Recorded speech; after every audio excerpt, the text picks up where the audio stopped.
Hey, good afternoon and welcome to Table and Able Shulchan Aruch Yomi. Today we're doing Siman Sadi, including this week's 5 shiurim. Um, we're continuing a Halacha Hilchos Tefillah Makom Aroy Lispalel, where it's appropriate to daven Lispalel Matzibur, daven with the tzibur. Then a Holech B'derech, someone is going on a journey.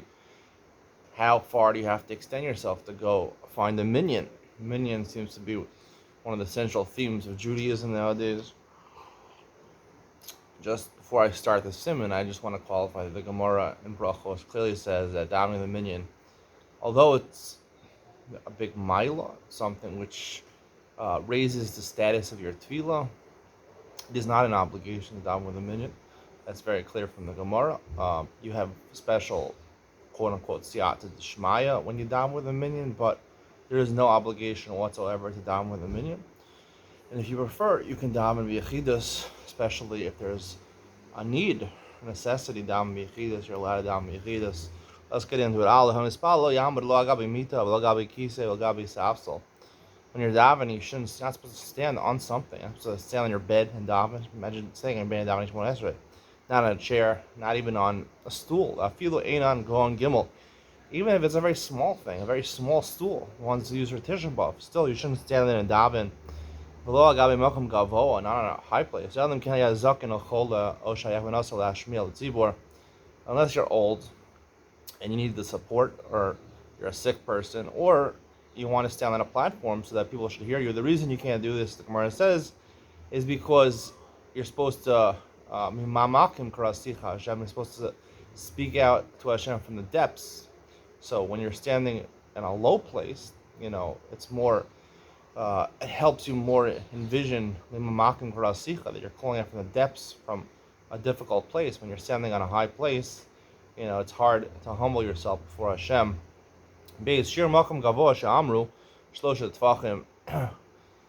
Right. Up until now, we're talking about standing on something else. Even less than 3 tvachim is a problem. A stool less than 3 tvachim. But you're standing on ground, and the ground has a hill, so you can stand on a hill, a small hill, less than 3 tvachim. If it's higher than 3 tvachim, you're not supposed to stand on it. However,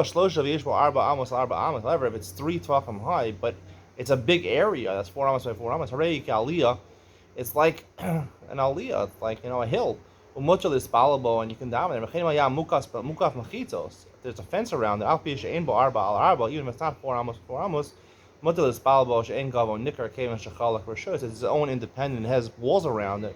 It's its own rishos. It's not like you're standing on a higher place than the regular place. The Gemara in Brachos and Zayin talks about the status of workers, right? Do they have to go down from the tree? Can they say Kriya Shema? Can they daven at the top of the tree? Right, they're on the tree. They're fixing electrical poles. They're picking fruits. Only we'll see these 2 types of trees: olive trees and date trees. It's hard to get up and down. Even though you're very high up, it's not a problem. It's like they went on a hill. Other trees you have to go down. The reason, this is given by Rabbi Yonah, it has a lot of branches. It's hard to get up on top of them. It's balim malachta and right? You're hired out for whoever the balabai is who's hiring you out. You're supposed to do malacha every second you can. Take off time. It's like stealing. Obviously, you have to daven in the middle of the day, so you daven there even without a minyan. Other trees which are easier to get down, you should go down. For other reasons, it's also better to have kavanah. If he owns the olive tree and he, for whatever reason, want to climb up the tree, you want to make a tree house, he has to go down. He's not stealing from anyone.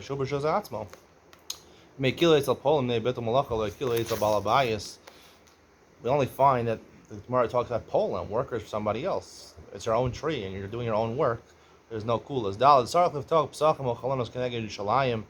This not only will learn that you have to face Yerushalayim, because when you face Yerushalayim, you're facing the Beis Hamikdash, and ultimately you have to, in mind, you're facing the Kodesh HaKodshim, which is where the Shekhinah manifests itself most. So you're supposed to open windows in that direction because it helps you envision that your tefillah is, coming from your heart straight to Yerushalayim. In that direction, which you're davening, there should be ideally, if you're building a shul, it should have 12 windows. I never really counted, but I guess probably some shuls follow this. Hey, you shouldn't daven in the middle of a field. A lot of people, during the coronavirus, they would have these outdoor minyanim. If it's a big field, the halach is you can't daven there, because you don't have emas of HaKadosh Baruch Hu. When you're in a room, you can feel fear of someone more. When you're out in the field, you feel like your spirits are loose. So you can't have the proper humility for davening. Also, you shouldn't go into an old abandoned building. For 3 reasons, the Gemara says in the beginning of Bracha. Chashad. It looks suspicious to go into an abandoned building. Maybe there's a zona there, maybe there's a prostitute. It'll give you a bad reputation. It's an abandoned building. It might fall down. Apparently, also mazikim, shadim, like to station themselves inside these abandoned buildings. Zion, halacha, you're not supposed to daven behind the shul. Right, so what does that mean? Imagine most shuls, the entrance is right from one side, and you walk in, and then you walk into the main sanctuary, and you're facing the Aron HaKodesh. So, and basically, before going into the shul, you decide you don't want to go into the shul, and if you were to daven towards the entrance, that's okay. But if you want to turn away from the entrance, right? Even though we recommend obviously davening towards Yerushalayim, and most shuls are faced towards Yerushalayim, there's actually no problem davening to a different direction. It's just recommended to daven in that direction. However, there's an isser to go against the tzibur and reject the tzibur by turning your back to the tzibur. They say that it's an opposite. It's talking about where you have a shul and you daven in front of the shul, in front of where the Aron HaKodesh is. You daven, and even though you're facing the same direction as the kal, but you're still facing away. Your back is to the kal, is to the congregation. So that's mispal acharei beis hakneses. You look like you're better than the rest of the shul. That's also a problem. There's 2 explanations in this Gemara what acharei beis hakneses is. Even though there's only a d'Rabbanan, presumably, still the Mechaber says, the Shulchan Aruch says, you should be choshesh not to do either one of these things. The Gam Kishim is followed by Shart Stadim, Chuz beis hakneses, Yesh la'achmir, she'achzer panel beis hakneses. If you're davening on the side of the shul, you should also be careful. I think you can daven as long as you're facing in the same way. You're parallel to the fellow mispalim. However, if you take your back and you daven away from the shul, you put your back to the walls of the shul, that's a problem. All these cases is your back is facing right the shul. Let's say your house is right next door to the shul. Upanav Keneged Eretz Yisrael.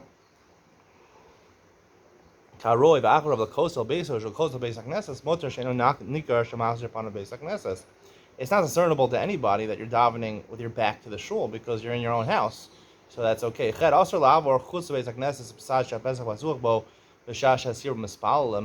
to pass by the entrance of a shul when they're davening. I guess not. Some places they have minyan factories, so I guess it wouldn't apply. But let's say a shul that has only 1 minyan for Shachris or something. On Shabbos morning, only 1 minyan for Shachris. You shouldn't pass by an open entrance. And they should near kofer came apparently, even if you davened already, or you plan davening later, it looks like you're denying what the tzibur is doing. If you're carrying a package, big knapsack, you're wearing tefillin, there's another shul there. There's a different entrance. Like this shul here has 2 entrances. You're riding an animal, or in our times a car, mutter. It's mutter. It doesn't look like you're disgracing the Beis HaKnesses. You're going to a different minyan, or you have to carry something. So you're not. There's a reason you're not going to the shul. Tet yishtadel on this bal Beis HaKnesses imat tzibur. A person should try, like I said before, he should try to daven with the tzibur because your tefillah is more nishmas. The Gemara says your tefillah is heard more easily by HaKadosh Baruch Hu when you daven with another 10 men, with 9 men. V'imhu anos she'eno yachal avos v'knesses. For some reason he couldn't come to shul. Yichavin l'spal b'shas shastim l'spalim. The second best thing to do is to daven at least a time. They daven at 7:30, 8 o'clock in the morning. You daven also at 8 o'clock in the morning. Who I didn't bnei adam ha'adarim b'yishuvim. They only have minyan. They have these yishuvim here in Eretz Yisrael. Some of them don't even have 10 men. I don't know if they really have yishuvim like that. They should daven at the time where the nearby town and the daven that time of their minyan. And so, in that way, you sort of join their tefillos. If you were not able to wake up on time and daven with the tzibor, and you're davening by yourself, it's still worthwhile to go to shul and daven actually in shul, because your davening is more nishmas, it's heard more in a shul. When you're davening with the tzibor, it's an 8 o'clock minute, and they're going really slow, right? So ideally, you're not supposed to say Shema Yisrael before them. El im kain, right? Lo hashal veres v'yanasir b'spal l'fishem arichan piyutim al zibah acheres. If the tzibur is taking a long time, right? Which is, I find that over here that they take a long time. So technically, you have to go somewhere. You have to take your kids to their play group. You have to go to work. You have to go to your kollel. So you're allowed to daven earlier, even in the same shul, even if you're in the shul.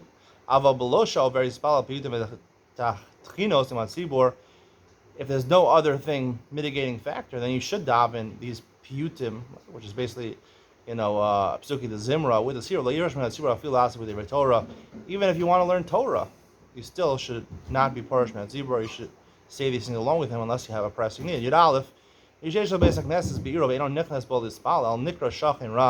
you have a shul there and you don't go in to daven there, you're considered a bad neighbor. I would say there's someone who doesn't go there on a permanent basis, a one-time basis, because you have pressing need. Obviously, you're allowed to. Begorim Golos L'Labanav, he causes exile to him and his children, and if he doesn't partake in the minyan on a regular basis in his town. Yud Beis Mitzvah Loros Kshaholech Beis HaKnesses. You should even run to shul. V'chein l'chol davar mitzvah. Afilu b'Shabbos. Even on Shabbos you can run. Shabbos l'fsob siagas. Shabbos you're not supposed to take big steps. You're supposed to walk slowly. I remember when I was younger, I was walking to this Avreich's house who was hosting me for the Friday night meal, and I'm walking, and this Avreich is walking really, really slow, like baby steps, and I'm like, I didn't say anything to him, but I'm like, hello, it doesn't say that you can't walk normally. He's walking like really slow, that you shouldn't have any taxing work on Shabbos, but Gasa, you shouldn't take huge steps. You shouldn't be in a hurry on Shabbos, but you don't have to walk like a baby. When you leave the shul, even during the week, you're not allowed to run because it looks like you don't like what went on in the shul. You give a motor la rok beis. You even spit on the floor in the shul. The dorso baraglov is talking about where there's dirt in the shul, and then you just put your shoe on top of it. You rub the spittle into the ground, or you cover it with a tissue or something like that. I don't think on the shuls now with carpeting or tiles on the floor, you should be spitting on the floor.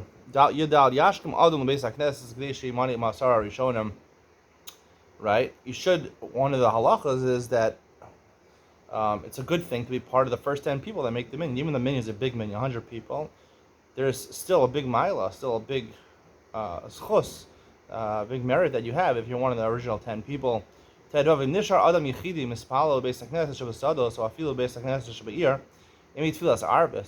davening ma'ariv, and sometimes they had minyanim in the field or even in the city. They have minyanim. Some say even during the day for shachris, right? You should wait. The last guy, one person shouldn't be left by himself davening. You should wait for him to conclude davening, and then at least one person should escort him out. The reason of this takana was really talking about the sados in the fields, where it was for Ma'ariv, and there was mazikin in the field. There were shadim, or there were bandits, and it was dangerous for him, so you have to have someone accompany him home. They extended this halacha, the Rishonim to other filos, and even when it's not a takana. If it's his fault, he just keeps on davening, for all his many needs that he wrote on paper, and he has 100 cholim that he's davening for.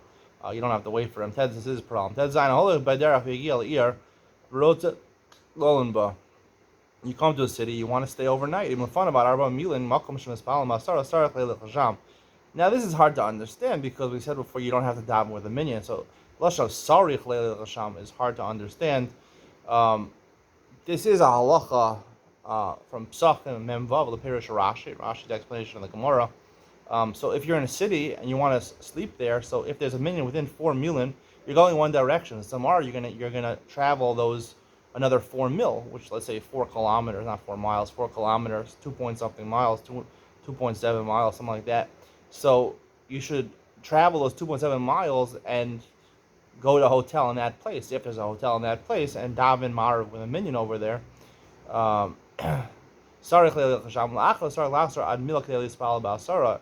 if you have to go backwards, right, obviously you want to go forwards in your travels, but if there's a minyan within a mil, within a kilometer backwards, even though it's taking you out of your direction, you should go back and daven Basara. I think the Gemara is just the point, even Rashi's the explanation of the Gemara Psachim. Even if you won, I don't think it's sarach. I don't think you're chayiv. Like I said, you're not chayiv daven with the minyan.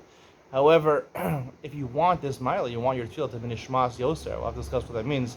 You want your tefillah to more miskabel, to more readily accepted by HaKadosh Baruch Hu.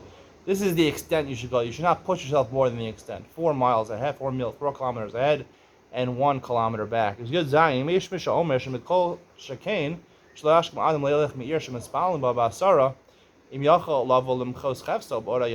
Similarly, if you're traveling in the morning from one city, you should not leave so early that you miss Shacharis there. You should daven Shacharis over there, as long as by the time it takes you to get to the next city, you'll be able to get there before it becomes dark. The Gemara says in Psachim, the person should always leave Bechitov. I mean, Kaz Bechitov. You should enter a city when it's still light outside. It's dangerous to enter a city at night. Also, it shouldn't be that you're gonna have to go to a different city or something like that, and you're gonna be the last one to daven, and you're gonna be left by yourself there. So in those circumstances, you don't have to wait for Shachris. You can leave earlier.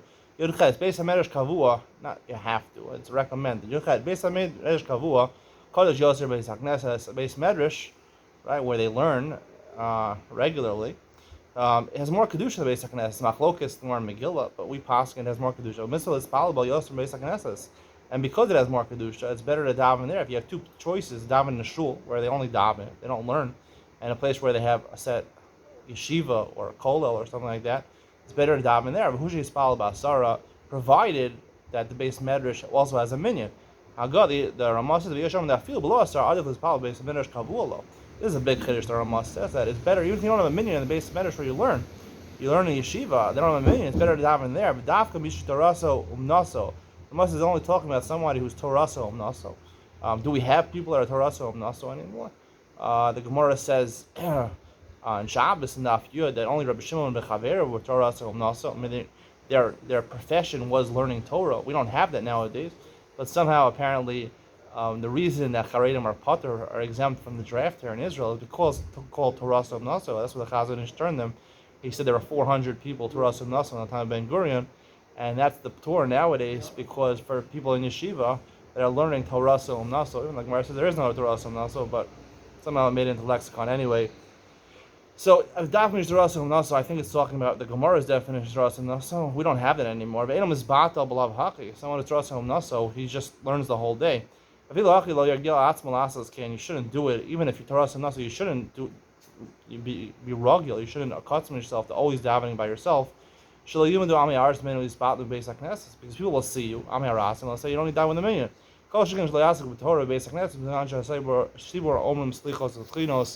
When they're davening slichos or klinos, bakashos, you shouldn't be learning over there. Even if you davened already, you shouldn't be learning in the middle of their davening unless there's no one else to learn. Person should have a set place where he davens. He should try to be in that same place. If there's a reason, necessity, right? Someone else is sitting there. He doesn't own that place, right? I specifically bought a place here. You can buy a place here in the shul. I pay close to 500 shekel a year. So I have my name on my seat. So that's why I kick people out if they come and sit in my place. I like to have makom kavua, like this halakha. I have makom kavua. I like knowing I always have a place. I like the place because it has a table and its neck has a place to lean on. So I like the place for other reasons also, but also because of the makom kavua. If you don't own the place, you can't kick people out of your place. I've been in Beis Medrash, people say, this is my place, my place. You can't buy places, so people kick you out. Not right. Someone's sitting there, you shouldn't kick someone out unless you really own the place. It's not good enough just to have this 10 shuls you daven at one shul. That's not good enough. Elagam beis hakneses kavua b'asar sheyeh makom kavua. You should sit in one seat in one place in that shul. Chaf. Yikana is shir shnei psachim achach yispal. This is the Gemara says you should enter into the shul two psachim, two doorways, and then daven. So there's three explanations the Shulchan Aruch quotes for this halacha. Eish mefarshim shir shnei psachim. Hainu shmona tfachim. A pesach is, let's say, roughly 4 tfachim. So that you should go in and 8 tfachim. 8 tfachim is a little more than an amma. Yikanis lifnim shelo yishev eitzal pesach. You shouldn't sit and daven right next to the door. Shinarkim also yeshiva beis hakneses. It looks like it's a burden for you to be in shul. You just go in a little bit. If that's your makom kavua, you have your name written on the seat, so it doesn't look. That's just where you sit. It doesn't look like that. It'd be okay. If you're next to the door, you're always looking outside. People, the passerby in the hallway, and you can't have concentration on your davening. Apparently, the Shulchan Aruch says you look in the hallways. That's not such a distraction. It'd have to be an entranceway, literally where you're going from the public street into the shul. A third explanation: you shouldn't daven right away when you go in. You should wait the time of shnei psachim, the time it takes you to walk shnei psachim, which is 8 tefachim. The time it takes you, 5-6 seconds to walk that amount of distance, because if you don't wait, so you're not going to be able to gather your thoughts and daven properly. Even though this is only the Rabbanan, I don't know why the Shulchan says you have to worry about all the Perushim. Well, you can pick whichever one you think is the most realistic. The Gemara says, ideally you should have nothing interposing between you and the wall. If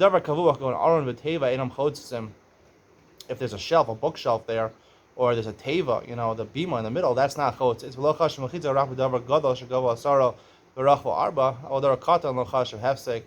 right, the basic reason that an aron, a svarim shelf, or the bima are not a chatzitza is because those things are always there. And it has to be something which is 10 tefachim high and 4 tefachim wide. A small thing, right? A person puts his briefcase down, that's not a kosher. Animals also, you bring your dog, your Labrador retriever into shul, it doesn't chotz. Even a person's not chotz. It should seem obvious because you could daven behind people. The animals are chotzes. Even if they're not technically 10 tefachim high and 4 tefachim wide, I'm sure they're not fault, but svarim seems to be the Ramaz Psak, because the animals are chotzes. So now you just said that technically people are not a chatzitza. There is a machmir, the Sefer HaPliya. I don't know who the Sefer HaPliya is. Some Rishon apparently that said to daven behind a person is interposition between you and the wall. The Shulchan Aruch rules in his favor. Hard to understand. We'll talk more about this in Ian Tolino and Chav Gimel Begader HaMitzuyarim Aval Bisha Einam Boltos Einachon Leispal Kenegdom.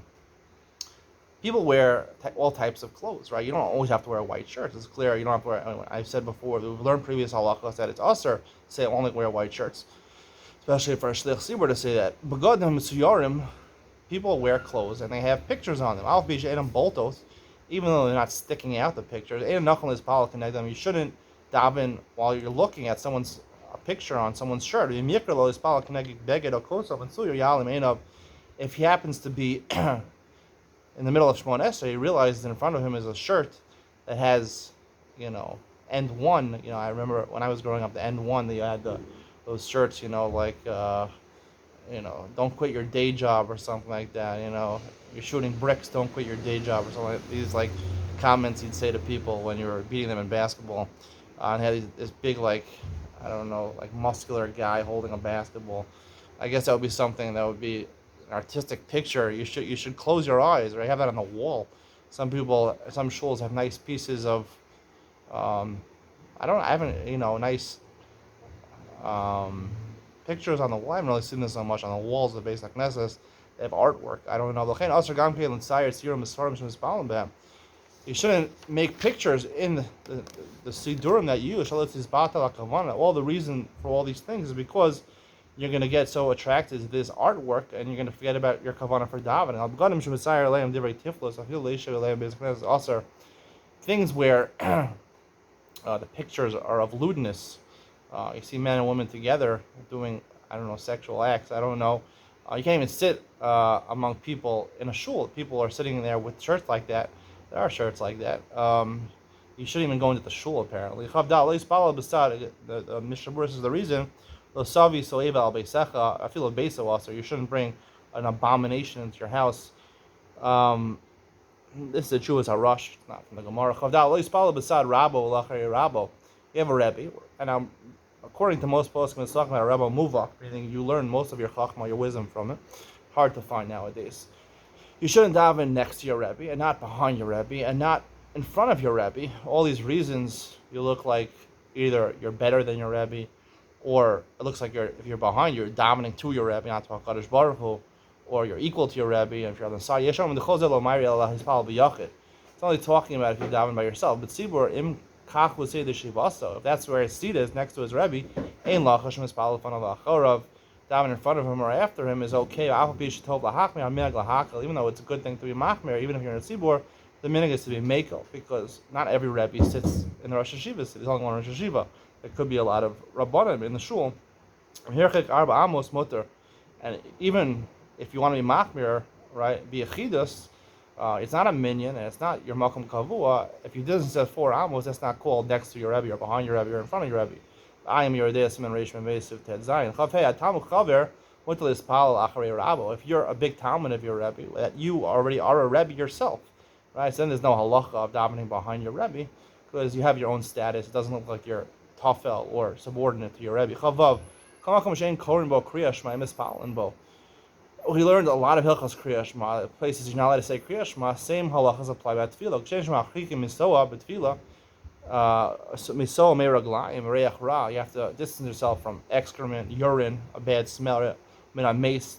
I don't remember learning about a dead person. Riyas ha'erva, and seeing nakedness. The Kriya Shema kach marchikim l'tefillah. So too, you have to be marchik for tefillah, for davening. Chavzanai omed b'tefillah v'hishtin tinok beis hakneses. You're davening, and you realize one of the kids peed on the floor, and basically you should